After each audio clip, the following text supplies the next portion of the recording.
Hi folks, I'm Matt and welcome to my huge review of a huge game, Twilight Imperium.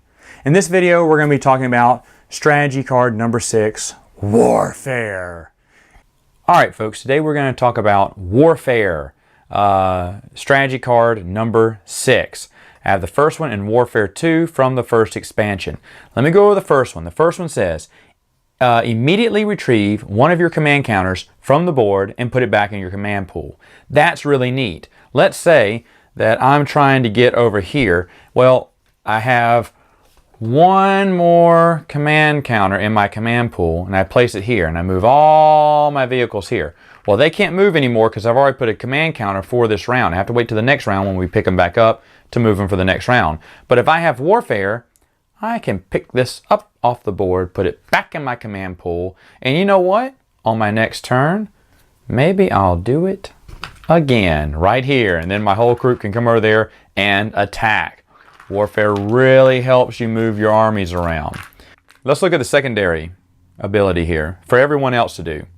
Spend one command counter from your strategy allocation area. Choose one or two of your destroyers or cruisers units anywhere on the board. Each unit may now move to an adjacent empty non-home system. Then place one of your command counters from your reinforcements in each destination system. So again, it's a little bit less than what the primary is, and it only affects your dreadnoughts, destroyers and cruisers, excuse me. There's a cruiser, there's a destroyer, so it only affects those if you choose to use the secondary ability of that card. Now that's from the base set. Let's look at Warfare 2. Warfare 2 says, place a high alert token in the system. Now this is the high alert token that they give you. It says you gain 1+ movement and 1+ on all combat rolls. And if you move any ships in the system, you may move the token with them, remove the token from the board at the start of the next status phase. So let's see how that works. I have the high alert token. As we know, a dreadnought and the carrier can only go one space. Only the cruiser can go 2. But if I use this, my high alert token, because I got Warfare 2, I can move them 2 spaces. They get 1+ in movement and 1+ in battle. So I move them over here. Voila! Now I can move 2 spaces over and attack blue, as long as I have the red alert token. The secondary ability of this card, though, says spend one command counter from your strategy allocation area and move up to 2 ships, 2 of your ships from unactivated systems into any adjacent system you control. It says this does not activate the system. So again, you can move other ships over to an area that you control. Never as powerful as the primary, but there's the secondary act that you can get on Warfare. So how does Warfare actually work? Well, I wanted to show you this because I know we've been talking about it for a while. And let's say, now that I just have them together, let's say that these two are fighting, all right? Blue versus yellow. Blue controls the planet. Yellow wants to get it. Well, how it works first is first we need to discover before the war starts, are there any destroyers? Yes, 1. Blue has it. So blue is going to roll 1 die. Remember, if they get a 9 or 10, they get to take it. Yellow is going to take a hit. So let's see what happens here. Well, it's a 3, so nothing happened. All right, but if it was a 9, someone was being shot. So now it starts off with the first round. We have to count out what yellow brought to the battle. In their carrier can hold 6. Looks like they have 2 ground troops and 4 fighters. They also have a cruiser and, of course, the dreadnought there. So what we're going to do is we know that fighters are a 9 or above to get a hit, and so is the cruiser. However, we have the red alert token, so in this case, it would be 8. It'd be a little bit better because remember, according to Warfare 2, we get a +1 in combat for this turn. So if I get 8 or better on any of these, it's a hit. And wow, I suck at rolling. None of those were it. So it's 4 misses. But I still have my cruiser and my dreadnought. So I'm going to roll for my cruiser. He's a 7 or higher to get a hit. And again, I miss with a 2. And then finally the dreadnought, who's a 5 or above. And he misses with a 1. Wow, that really sucked. All right, so now it goes over to blue. But let's say yellow didn't. My rolls didn't suck so bad. And I knocked out 2 of their fighters. Now, does this mean that they only have this amount of army to fight? No. For this battle, they can still count these 2 fighters just for this last round here until it goes to round 2. So, for instance, they'd have 1, 2, 3, 4, and then the destroyer is 5. And since they're each a 9, I'm going to roll them all together. Now, I'm rolling them all together just for training purposes. If you want to roll them individually, you can. It takes forever, but it's all a 9 or above. So let's see if I roll better for blue. Let's see. I actually do. I got a hit. So if anyone gets a hit, the opponent gets to choose what got hit. Well, gee, my Dreadnought can take 2 hits, and I don't want to lose any of my fighters for the next round. So I'm going to turn him on his side to indicate he's taken 1 of his hits. This allows me to use all of my ships in the next round of battle. Now, I still got 1 more roll for my blue guy, and I'm going to roll that person, and it's a 10. Wow, I got another hit. Blue is really doing good. So I'm going to say they blew up the cruiser. All right, so now, well, not the cruiser, that's a 7. That'd be a dumb move. I'm going to blow up one of my fighters. It's a 9 or so. So now, here I go. I have got, and I just realized I forgot to give the +1 to both of yellow, but it doesn't matter because I still rolled really bad on that last one. So now it goes back and forth, round after round. Now, this time, anyone can retreat. Yellow can retreat, blue can retreat, or leave the planet on their own. You know, they still control it, but they could just leave it.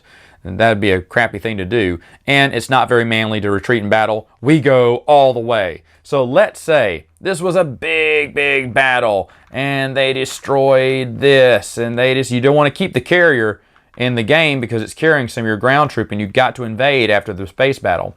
But let's say they just wiped out all of our fighters here, and we wiped out everything they had. So now here we are. Blue has 2 ground troops and a PDS cannon. We have a carrier, a dreadnought, and 2 ground troops. So before we land, this PDS has to roll the die. And as you know, if it gets a 6 or higher, it's going to hit one of my ships. Let's see which one it hits. If it does, it is a 6, so it's going to get hit. Obviously, I don't want it to hit my carrier. I remember this was injured last time, so I'll say it hit the dreadnought and it's gone. All right, but let's say if it was just my carrier left over from the battle. If it got a 6, if it blows up my carrier, my ground troops are dead too. And any ships that I had that were docked on that carrier after the battle, they're all dead. A PDS cannon can really come in handy when it's just a carrier left with all these things, because once you destroy the carrier, you destroy all of the units inside the carrier as well, and the PDS unit really saves the day. But let's say they don't have that pesky PDS unit, okay? And by the way, if it's a miss, we go ahead and do the invasion. But let's say they didn't have it, and I still had my dreadnought. Well, remember, I can do a bombardment here. Now, I still get a +1 in combat, so this would regularly be a 5, but I have to roll a 4 or higher to see if I can destroy one of those ground troops. I get 1 roll at it, and of course I got it with a 5, so I would destroy one of the ground troops. Then, my ground troops would land. They get a +1 in combat, so it's a 7 or more, and say they roll 2, and no, they're both 6s. Wow, that's unbelievable.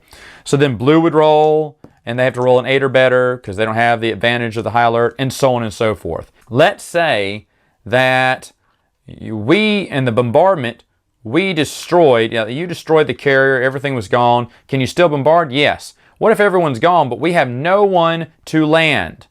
Okay, we have no troops, ground troops to put on the ground.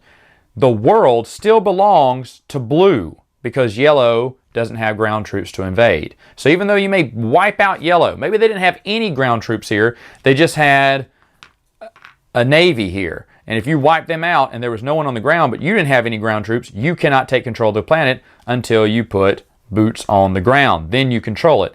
Now let's say this did happen and then I controlled it. What would happen is blue player would give me this card. This would be for Simlore. They would hand it over to yellow and it would be exhausted, meaning it would already be used. Regardless of whether blue exhausted it early or not, they would still hand it over to the planet exhausted. All planets captured in war come over as exhausted, and then later on in the next round you can refresh them and you can use their resources or their influence. And that's how battles are done in Twilight Imperium. So to be honest with you, when I first played the game, I loved the 6th strategy card. Warfare. Who does not like to go to battle, right? Glorious war. It's fantastic. And I thought when they came out with the, when I got the expansion here, I was like, why would they need to tweak 6? It was perfect. No, I see why they needed to tweak 6. That was awesome. Doing that little high alert token, Very cool. Still one of my favorite strategy cards to use, depending on which species you're playing, of course. But it's really awesome. Of course, going to war, rolling the dice. Those dice are so smooth. They feel so good in your hand. And, you know, the agony of rolling low and the triumph of rolling all aces and the anguish on your opponent's face when they know they are screwed. It's fantastic, of course. There's nothing like warfare. It's one of the biggest aspects of the game. But to be honest, it's not the only aspect. If you think you're going to win this game just by having the biggest army and blowing people out of the water, you are wrong. I've seen people win a million different ways than warfare. And that's the beauty of this game. Christian Peterson just kept fine-tuning all of these strategy cards and good gameplay, and he made it into a really, really, really sweet game to play. All right, folks, that's it for this video. See you around.